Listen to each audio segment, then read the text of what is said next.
have to show you my coffee mug. Good morning. My hair's still wet from my shower. So this is a gift from a client, and I'll do it when I'm finished with my coffee. It's literally bigger than my head.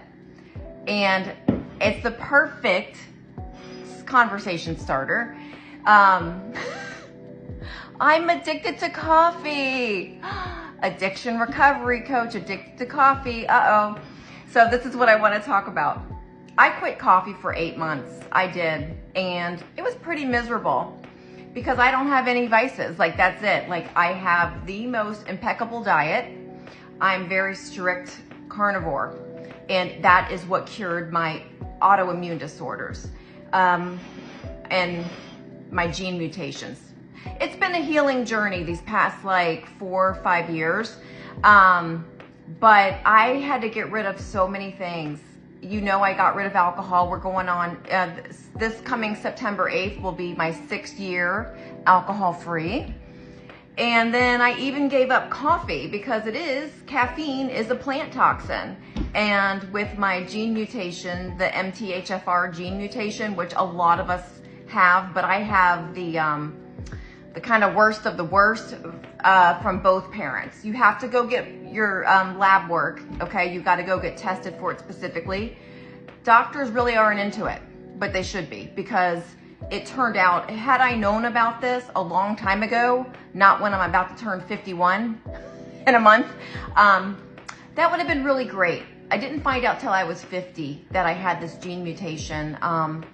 And it affected my life in so many ways. And drinking alcohol was the worst possible thing I could have done because it affects, so you can't methylate. It's a problem with your detox pathways.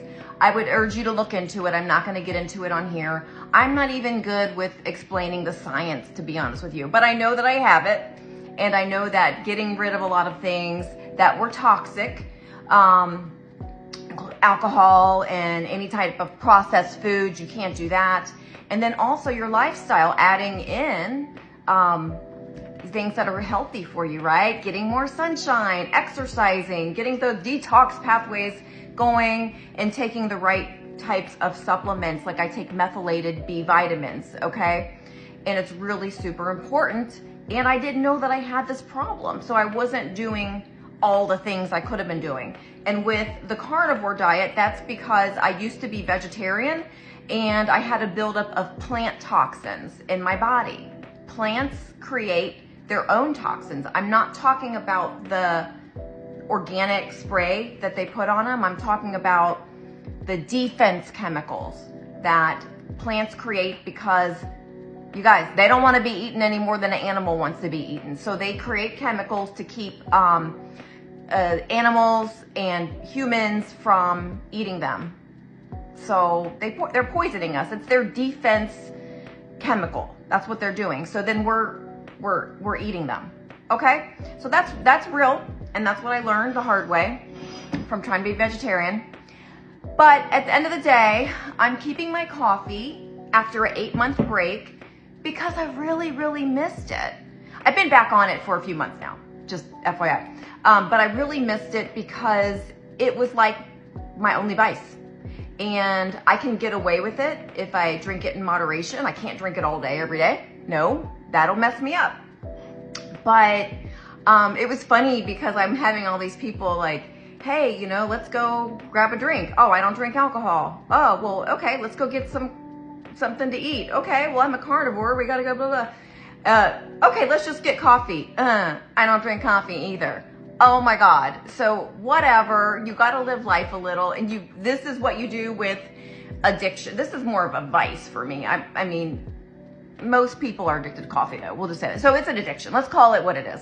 However, I was able to quit. I can quit. I didn't see any benefits from quitting. We need to take a look at what an addiction really is. Is it something that's having a very negative effect on your life? Like if this was affecting my life in a negative way, like the processed foods were because of the gene mutation, the alcohol was worst thing I could have done, like I said, because alcohol depletes you of B vitamins and I wasn't able to process or methylate or detox, and I'm sitting there drinking straight up poison, ethanol.